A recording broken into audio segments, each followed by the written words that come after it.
The seas surrounding the enchanted island of Bali are home to the world's most exquisite and diverse coral reefs. For centuries, these reefs nourished the Balinese, and over the years attracted divers from around the world. Like a living dream, the richness of the Balinese culture was reflected in the beauty beneath her seas. But in just a few short years, the dream was shattered.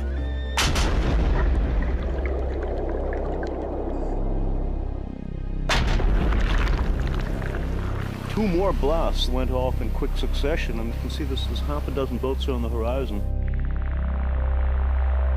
I mean, it's certainly true that the fishermen are wiping out the fish, but what's worse is they're killing the reef at the same time. I was crying in the water because it was so touched by so uselessly so many fish had to die. And just in a matter of a very short time, the whole top of the outer reefs there were turned into rubble. There was nothing left. In response to the reef's destruction, an ingenious new technology is being tried, and coral arcs are being built. This is going to be at first an artificial reef, which gradually in the seawater turns to be a natural reef. First phase of a dream, yes, definitely. Can the Coral Arc project save the coral reefs of Bali? It is the first tentative step. But as Mahatma Gandhi once said, it is better to light a single candle than to curse the darkness.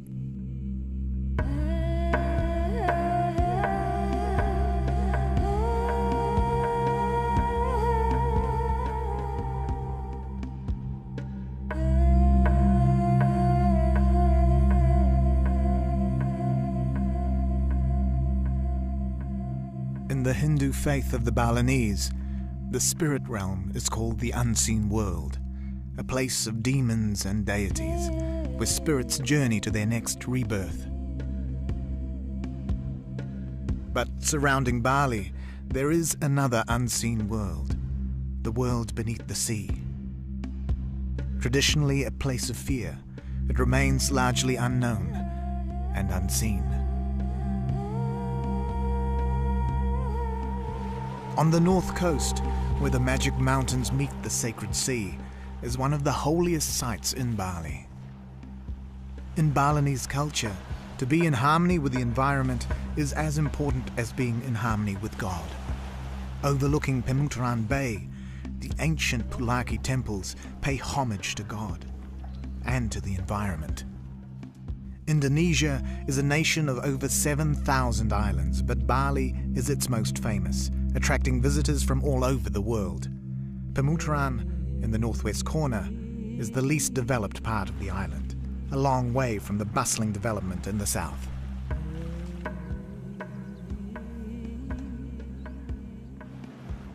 A Balinese nobleman, Bapak Anggung Prana, came to Pemutaran with a vision of developing a new style of resort with an emphasis on conserving nature and creating harmony with the environment.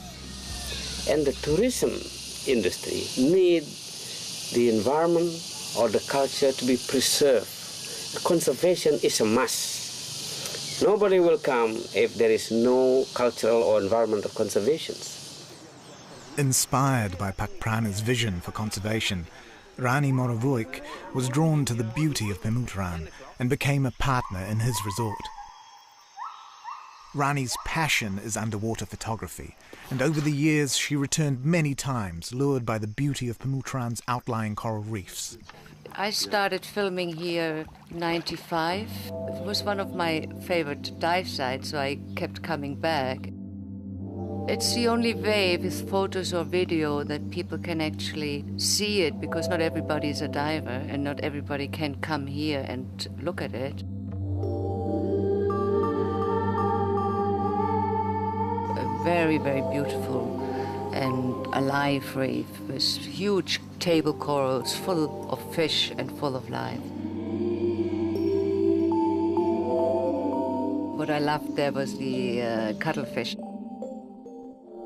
sometimes 10 cuttlefish at a time surrounding me, which was wonderful.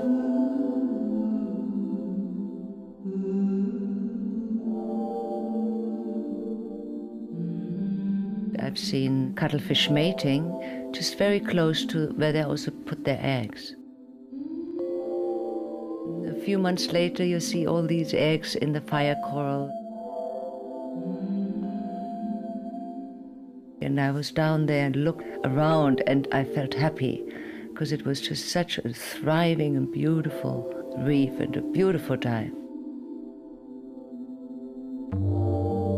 It was not only the marine creatures, but the dizzying array of corals that attracted her. Around Bali and Indonesia, there are more coral species than anywhere else on the planet.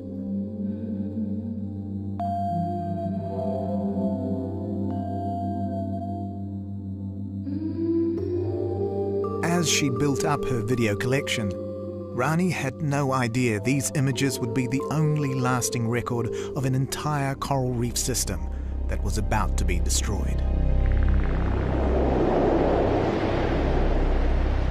There is a concept in Bali called Sakala Nisakala, the underworld, forever in darkness, merging with our world in the light. But no one could have realized the extent of the coming darkness, destined to wipe out Bali's coral reefs. In Hindu cosmology, gods and demons share the same stage, locked in an endless struggle between light and dark. In the late 1990s, a series of disasters were to impact on Bali. The Asian economic crisis hit Indonesia and the currency collapsed. Rice, the staple food, went up 5 times its price, and 100 million desperate people took to the roads and the seas looking for their next meal.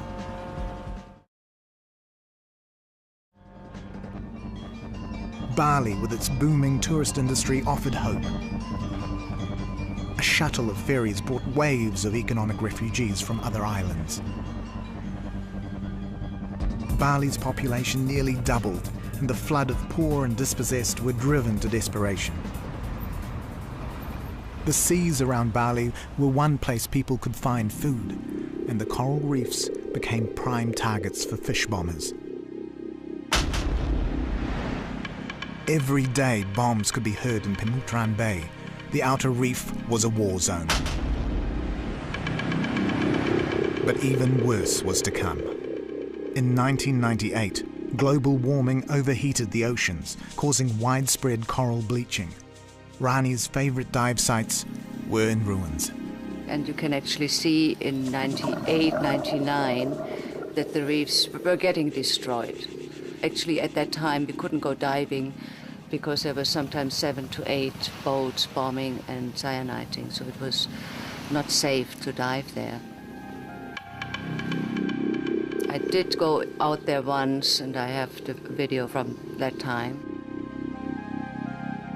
Looks like a war zone, it's like a bomb has hit down here. Everything destroyed, like houses fallen on the ground.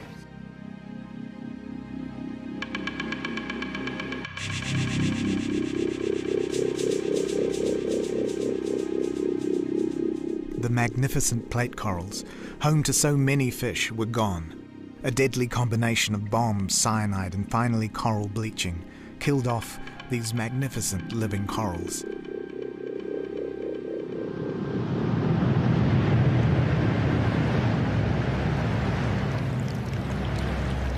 The dream had become a nightmare.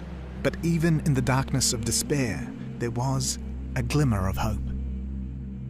On opposite sides of the world, 2 men dreamed very different dreams, destined to bring new life to the shattered reefs of Bali. After praying at Pulaki Temple for help to heal the damaged environment, Pakprana was visited in his dreams by the Hindu god, Vishnu the Protector, who promised to support him in his efforts. A world away, Professor of Architecture Wolf Hilberts had long dreamed of building structures in seawater using an inspired method he calls living architecture. The global coral crisis gave urgency to Wolf's ideas. Their different visions would unite them in a common dream: saving the coral reefs of Pemutaran. While professor of architecture at universities in the United States, Wolf Hilberts came to an amazing realization that he could grow rock under the sea from minerals naturally occurring in seawater. The process is called mineral accretion, but it's not a new process. For millions of years, marine creatures have been using minerals dissolved in seawater to build their shells and exoskeletons. This is natural accretion. This animal takes the naturally occurring minerals in seawater and uses it for its purposes to build its shell. The same is happening, of course, with corals. Corals use calcium carbonate drawn from seawater to build their exoskeletons. And what we are naturally interested in for our structures are the calcium carbonates dissolved in seawater and the magnesium hydroxides. We use these materials for building purposes. So we are building these coral arcs, as we call them, because we know corals are perishing all over the world because mainly to global warming. We are building these arcs wherever we can to have little islands of surviving corals and to preserve them as long as we can. With the backing of a Balinese dive operator, these first few structures were placed in Pemutaran Bay. The corals grew faster and healthier than corals on surrounding reef. The secret, an electric current is passing through the structures. The structural members are electrically conducting, and I connected via an electrical cable to the negative terminal of a direct current power supply. Next to it, I place an anode, which is typically a titanium mesh, connected to the positive terminal of a direct current power supply. And now we have a galvanic cell in seawater, and electrochemical reactions are taking place, causing the calcium carbonate ions and the magnesium hydroxide ions to deposit themselves here and building this structure up. The electric current actually causes limestone to grow on these structures.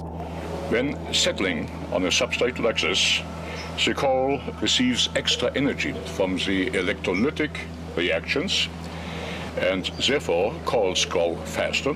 They have healthier extensions, they show more vivid colors, and they definitely produce higher survival rates when the unprotected reef surrounding it is dying due to global warming, for instance. During the time these structures were growing, Rani continued to video and photograph. Her images are a striking record of the success of coral arc technology. That structure was put in on November 2000. Just right after that, I'd taken this photo, the first photo. And the second photo I've taken from the same structure, showing how successful it is. And the corals are really quite vibrant and very healthy looking. For years, I felt like I was helpless to do anything against what was happening with the bombing and cyaniding. And when I saw the first structures, actually these structures you've seen on these pictures, and saw the corals and the fish so alive, I thought maybe that is the only way we can save some of the corals. So my idea was to make a nursery just in case everything else gets destroyed. The contrast between new and established structures was very dramatic and had a profound effect on Rani. She became a major sponsor of the Coral Arc Nursery. We are not in the dream. Yeah. It's real. Real. We are doing something real. Not talking. Yeah. Rani, in partnership with Bakprana, commissioned Wolf to build an accretion reef in front of the resort. We are trying to save as many corals as possible, and I think this is a matter of the highest urgency. We are working with rebars, reinforcement bars for concrete construction, which are available anywhere in the world. And we are working with village welders who know their job quite well. It's not specialized labor. It can be done at any place in the world. And this is why we chose this material and this technology.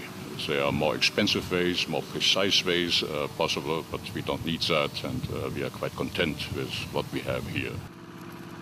We are starting the Karang 1, which is an artificial reef element, which we will repeat at least 3 times, and then we get a new design going. We want to have a multitude of designs in the water and see how they perform over time. Here we see in plan what we intend to build. We have a total length of 12 meters.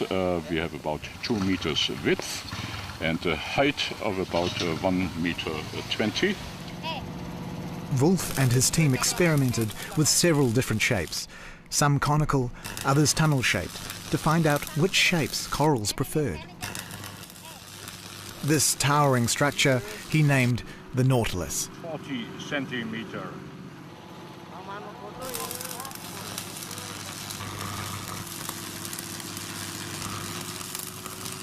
It's the first step now, and once we have the structures in the water, we'll place them, connect them, and we have a growing system. To provide surfaces for coral attachment, Wolf added extra arms to the structures, using whatever metal offcuts he could lay his hands on. So that's piece. As a matter of fact, it's a tool that we are welding on right now, because we don't need the tool any longer. It looks like a piece of junk, but actually it might work. As an architect, Wolf originally developed mineral accretion technology to grow building materials in seawater. But with the increasing incident of El Niños and coral bleaching events, Wolf realized the urgent need for his technology to be applied to rescuing coral reefs. As the oceans continue to heat up, so does the urgency. With global warming, what's really terrifying is that in 1998, which was the hottest year in record, about 3/4 of all the reefs in the world were affected by coral bleaching.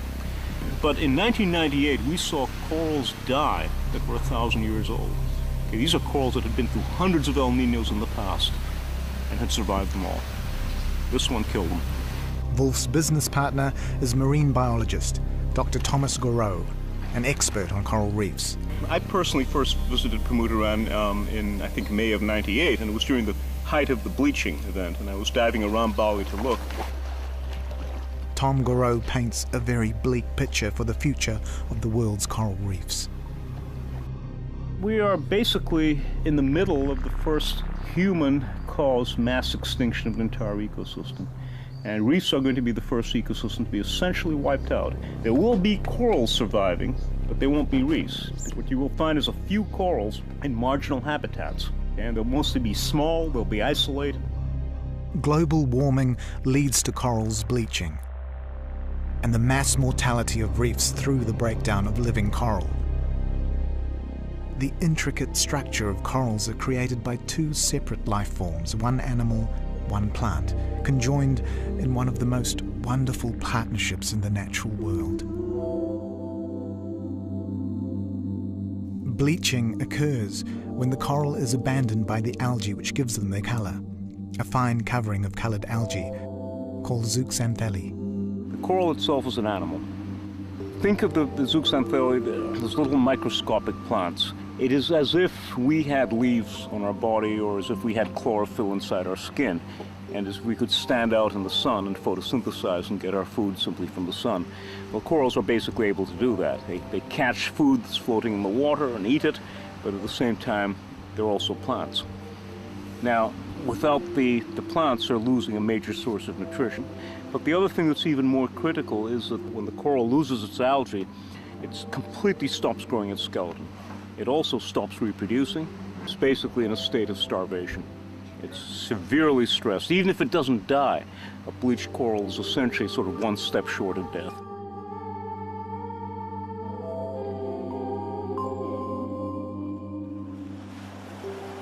Just as the zooxanthellae help feed the corals, the coral reefs have helped to feed the fishing community of Pemuteran. For generations, local fishermen hunted the seas for their livelihood. Their fathers and grandfathers never had to think about conservation. They just went out to the reefs and caught lots of fish. This is one of the poorest villages in Bali, dependent on fishing for its survival. And as the reefs deteriorated, so did the fishing. Fishermen are having to travel further and are returning with much smaller catches. With the encouragement of Pak Prana and a local dive operator, the village created a reserve to try to protect their corals. I came here to Pemutaran because the village had established a protected area, and I was delighted to hear that. I felt it meant that the villagers were people who were taking a stake in their own future and trying to protect what they had and nurture it along. And what I was very impressed to see was that this was a protected area that had been declared by the villagers themselves. The reserve is close to shore, but since the economic collapse, the village couldn't protect their outlying reefs, and in the late 1990s, bombing got out of hand. Well, there were 2 more blasts that went off in quick succession, and there's this out in that direction someplace. We were standing here when they went off, but we didn't see any plume go up, so it's hard to say quite where it is. But you can see there's half a dozen boats on the horizon. Well, I mean, it's been illegal for many years, but the law's never been enforced properly. This is slightly absurd. One tries to be productive here to build the situation up, and at the same time you hear these blasts that the reef is being destroyed out there. Bombing was once promoted by government as the most effective way to catch fish. It's well established, and there's enormous resistance to change. We're in a critical moment here, that if the village can't really get their act together and protect it, what we're doing will be a waste of time. But we're optimistic because they've made a lot of very progressive decisions and they've done it on their own, and that gives us some hope for the future. Another fishing practice destructive to the reef is potassium cyanide poisoning, used to stun and capture fish live for sale to the international aquarium market. These small, brightly coloured fish are worth more than food fish, and many fishermen are switching to this trade. The thing about them that makes them easy to catch is they live in the branches of corals. They will not desert that coral. So they swim around in the waters eating plankton, but then they dash back into the coral for safety. So what the cyanide fisherman does is approaches the coral, all the fish go and hide it, and he squirts it with cyanide. It stuns some, kills many more, and leaves the coral dead, but still standing to become overgrown with algae. And 100,000s of them lying on the bottom of the reef and just dying. And just to see that, especially since I love to look at them and photograph them and video them.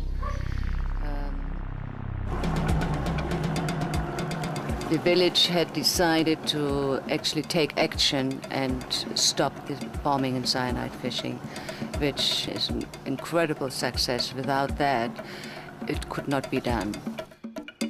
Sponsored by local resorts and dive shops, Pemutaran leaders formed the Pichalang Laut, or People Police. Villagers who set out on daily patrols, guarding their bay and outlying reefs from bombers and cyanide fishermen.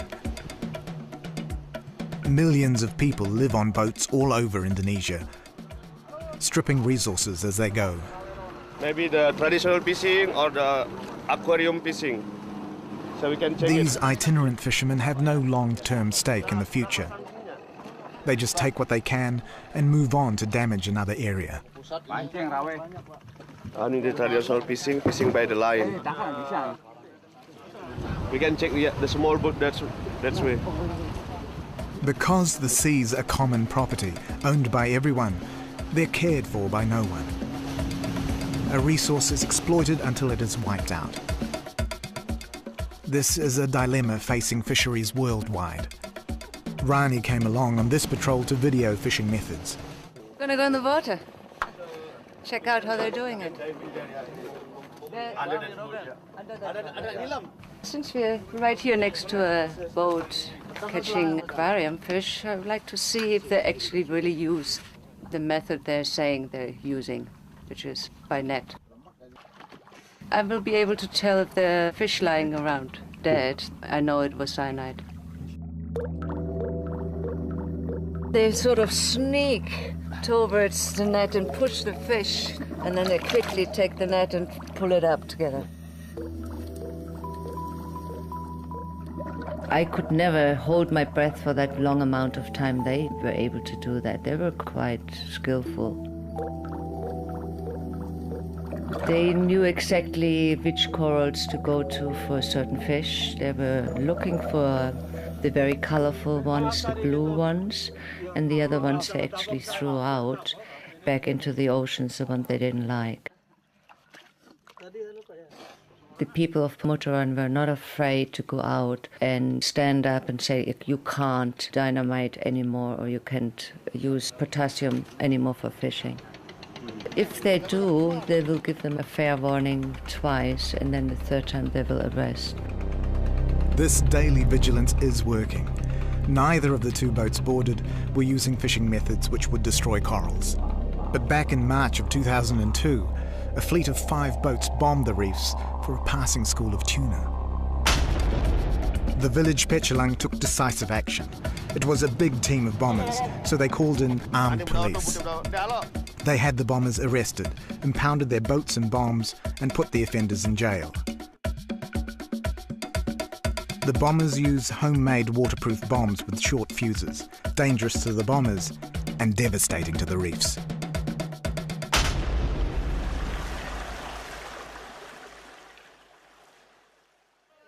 Launch time for the coral nursery and the start of the strangest procession ever to cross Pemutaran Beach. A team of young men recruited from the resort and dive shops lend a hand. Wolf believes community support is essential for the project's success. Here we have community involvement. They want to better their environment. They want to take an active hand in doing so, and they are very, very interested.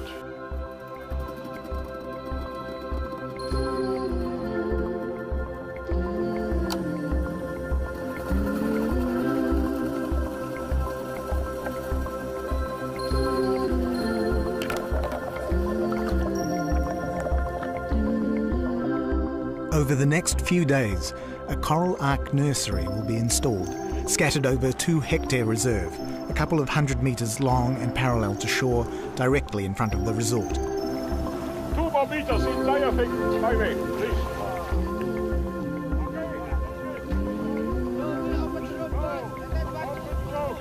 The structures are placed within 200 metres of shore in water 6 to 10 metres deep.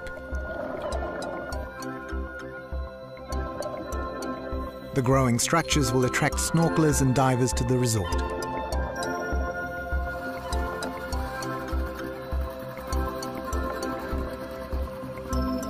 These coral arks will help corals survive global warming, bleaching and other environmental stresses.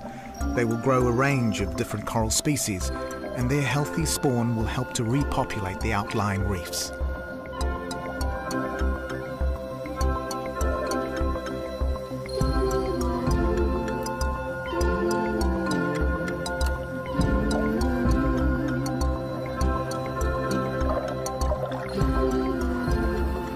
The Balinese divers are all from the village, and local dive shops are supporting the community effort, providing boats and gear.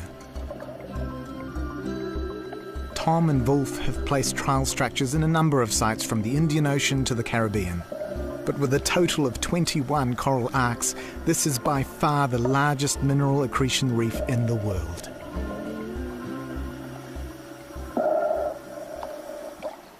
This roll of mesh is the anode, which receives the positive electrical current. It looks like chicken wire, but is made from a revolutionary combination metal which makes the whole process possible. The material is titanium covered with a special oxide of rare metals, and you can shoot high current densities through this anode material without disintegrating it. Under normal conditions, as we use it, it holds up for years in the seawater, which no other combination metal does. Chicken wire would disintegrate within a couple of hours. It would have corroded and disappeared into the sea.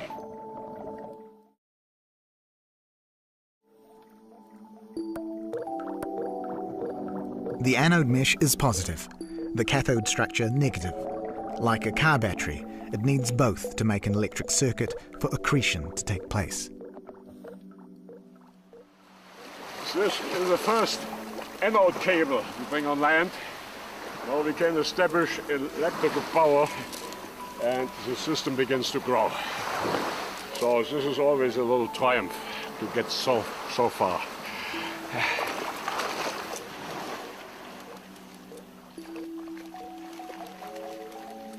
I'm just preparing a cable to be hooked up to the power supply, which is of course a direct current power supply. Ordinary battery chargers are used. Good, it works. It's all the way to the max. That's okay. It will stand it for a little while. Let's do exactly the same, 12 volts. So what this indicates is the electrical current is flowing it's between the holding up. anodes and the different cathodes that are around it. If the voltage is too high, accretion will happen too rapidly and lose its strength. The low current is cheap to run and safe to use. Here we go. We are online. Right. Now the needle is most likely going to be a little bit erratic. Beginning of accretion, it will be a very fine white film which is forming on the structure. And this film will grow and grow. And there's a lot of rust which is going to be reformed now. The rust becomes metal again. And this will happen over the next few hours, and then we will see the beginning of accretion. It will be a very fine white film which is forming on the structure. The negative electric current slightly raises the pH on the surface of the metal, causing accretion to occur. As it grows, the structures will become solid walls of limestone, covered in corals. Tom and Wolf's inspired technology actually mines the ocean, growing industrial-strength rock straight from seawater. What we have here is a piece of mineral accretion, a cross-section through a structural member. And we see here the rebar, the metal, conductive metal, and the mineral accretion grew around the rebar here. That one was in the water for about 2 years, but mineral accretion was happening for about a year, about 12 months. This has mechanical properties of about a lightweight concrete. This is Kamang. He lives here in Bali and is a dive master and also learning the trade of mineral accretion. He will be in charge of these electrical connections plus a few other things, and if necessary he will be able to repair everything. So we are teaching them to do our job when we are gone and to expand the project and so on. So they will become experts. Yes, certainly, because if a wire breaks in a storm and it doesn't get replaced, that's the end of the mineral accretion project right there. Be careful. You know, we'll have a structure remaining, but it will no longer be growing, and the corals on it will no longer be getting the boost that they get.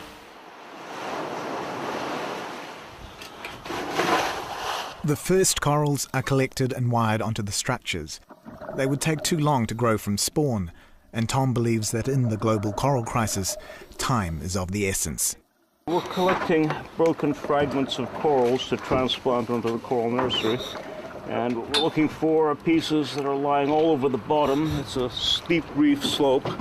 There are branching corals. Many of them have been damaged by physical factors apparently here. And they're fallen into the mud at the bottom of the slope. And they're just kind of being buried in the mud and being carried down to deeper water.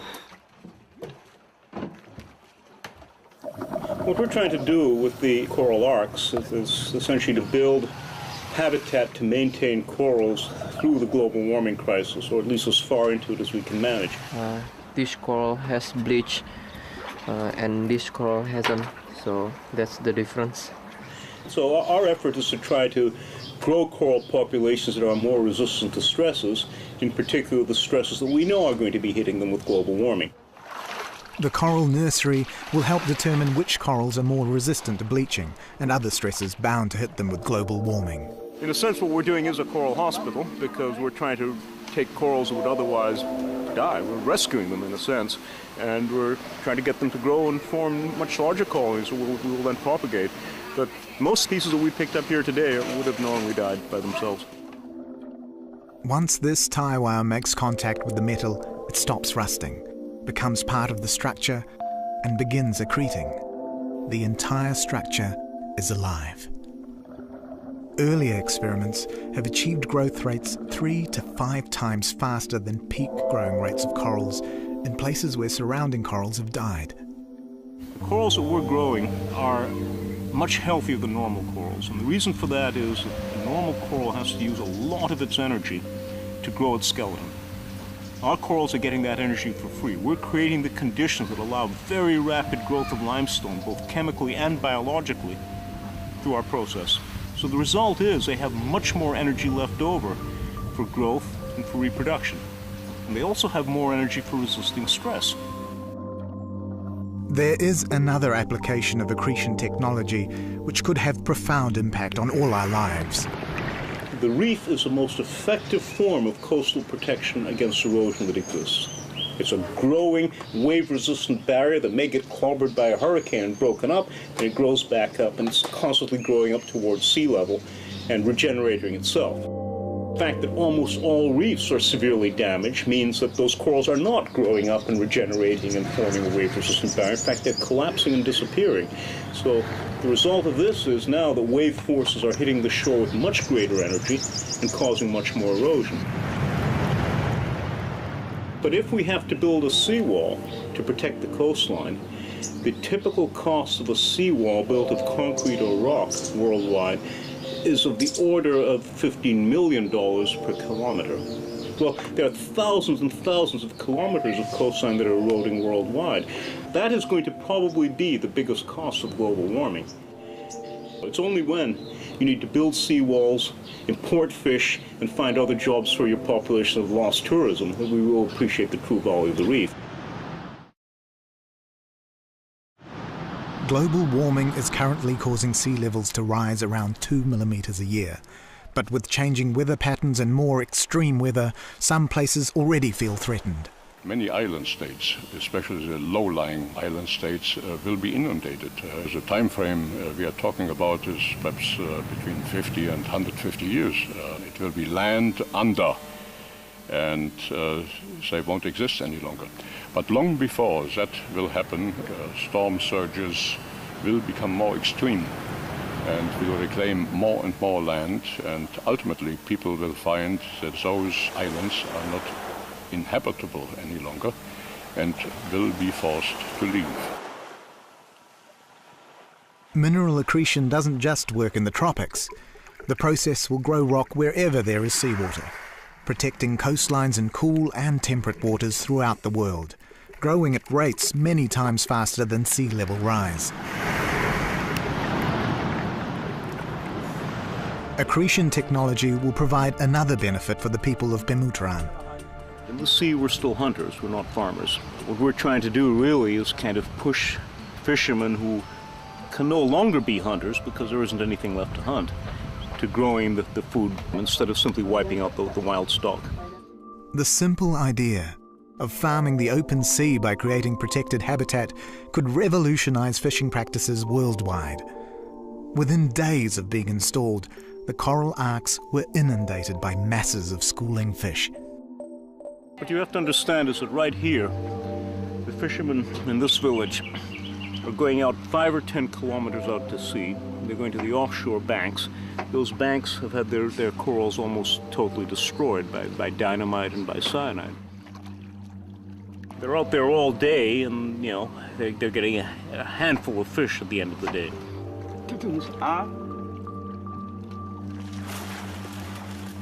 But every day when they go out to those dead reefs, they have to cross over the reefs who've been growing right here near shore that are 50 meters in front of where they live in many cases.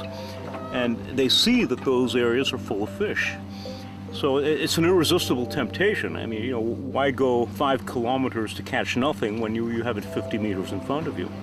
I'm not surprised that a few fishermen have been unable to control themselves. They're hungry. We've been working mainly here on growing coral habitat, but we can build fish habitat, we can build lobster habitat, we can build oyster or clam habitat as well. We need to be working more closely with the fishermen to really turn them into being farmers in the future, because their children can't be hunters. This isn't going to be a resource for them. If we don't work with the fishermen turn them into farmers instead of hunters, they're going to have no choice but to destroy all our conservation efforts, because there won't be any other place to find the fish that they want.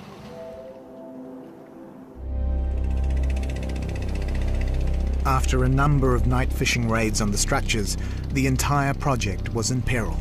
So a meeting with village leaders was held.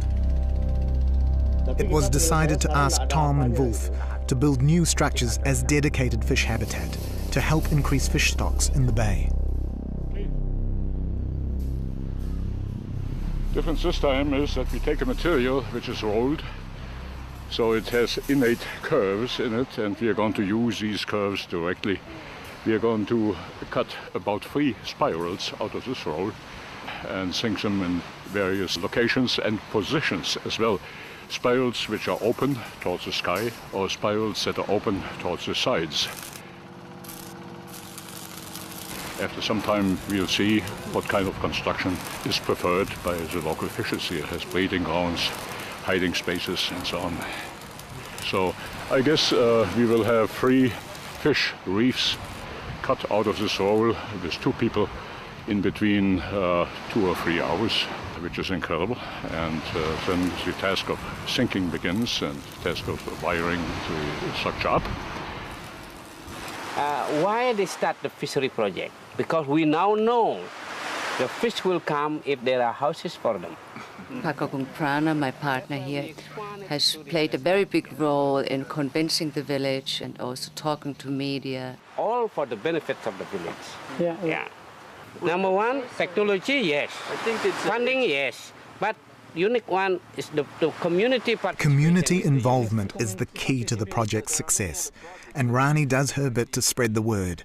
I'm working on a 5 to 7 minutes documentary about the project we are doing here in Pemutaran. And then Putu will then speak the narration for it so the Indonesians can also understand. A combination of disasters, economic and environmental, maybe that is easier for you to translate. Yes. Both of those together. Together, yeah. And both of them impacted. It is like, you know, just yes, like that's strong. Rani's videos have been vital in bringing the unseen world to community awareness.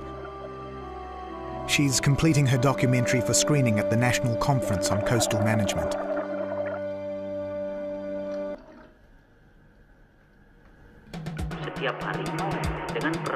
And the mini-documentary is a hit with village leaders, fishermen and the Pechelang Patrol. Documentary, they could understand the impact the destruction has and how important it is to protect it. I think they loved it all. In fact, the village chief came to me and said he wants to have it on CD because that's the only way he can play it. And he wants the whole village to see it because it is very convincing, apparently. It is amazing. All happen at the same time. Lately, we have the national conference about the coast potential. And in the conference, they decided to present us a national awards. At the National Conference on Coastal Management, Pemutaran's Coral Protection, or Karang Lestari Project, as it came to be called, won first prize.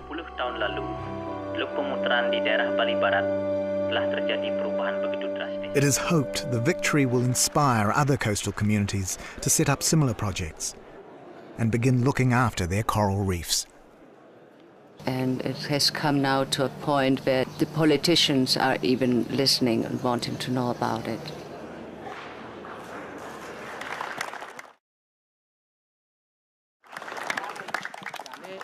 This project is the first of its kind in Indonesia and the largest of its kind in the world.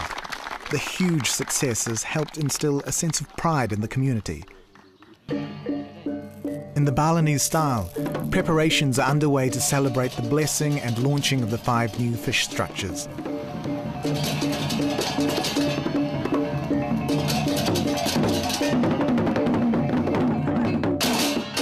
National awards help to maintain long-term support for the project. But nothing will reward the community as much as when their boats start returning home with a decent catch of fish. This ceremony is a kind of a blessing ceremony to purify all the structure will be going down to the ocean. But before that, as a Hindus and traditional Hindus way, that we have to get a permission from the god of the ocean, as well as purifying all this structure.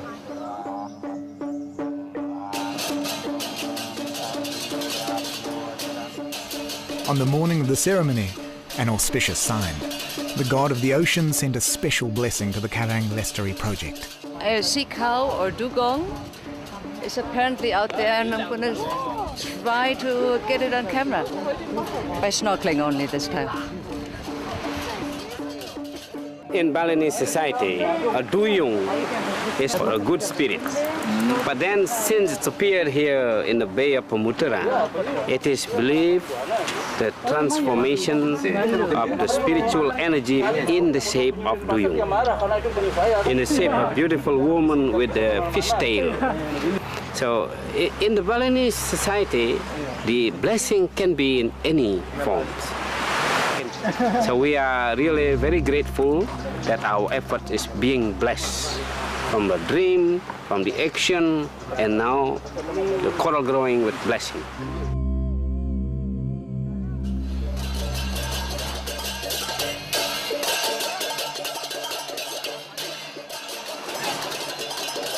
National television crews visited Pemutaran several times, and ripples of success are being felt overseas. Rani's video helped the project win an ecotourism award in Australia. The 5 fish structures are towed to their new home, where they will be wired up for mineral accretion. These structures will become a protected area, free from fishing. Fish thriving in the structures will help to repopulate the bay and outlying reefs. Creating protected reserves where fish can breed alongside fishing areas is a model Tom believes could resurrect sustainable fishing throughout the world. What we're trying to do is train the fishermen to realize that they could be growing a reef and harvesting the fish without damaging the corals, and that way, if they do it right, they'll have food forever. Good, good. Excellent, as a matter of fact, yes. This is what we are dreaming to have with all the efforts and the support of the village. And they are also very grateful to see this, beyond their expectations. We have to be in harmony. Harmony with our God, in harmony with our environment, and harmony with men. If we are in harmony with the God, with people all over the world and in the environment, so this becomes a paradise. If corals throughout Indonesia are to be reborn, it is essential for coastal communities to take charge of their offshore reefs, and like the people of Pemutaran, learn to farm their seas. Done. For the first time since reef protection began, Rani and her longtime diving companion Chris Brown head offshore to check the outlying reefs. The important thing for me was that I at least try to do something. Not only sit back and cry about all the reefs which have been destroyed, but actually do something to help.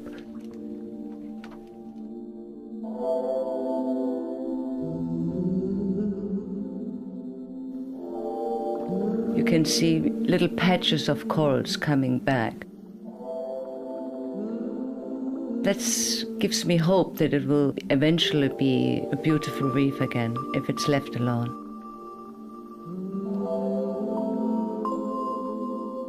That was my goal when we started building these structures, because I was hoping that at least we can preserve some of the corals before they totally die. But now, with the protection happening, it's a much bigger chance that the reef will come back, and it will work not only for Pemutaran, but maybe also for other parts of Indonesia.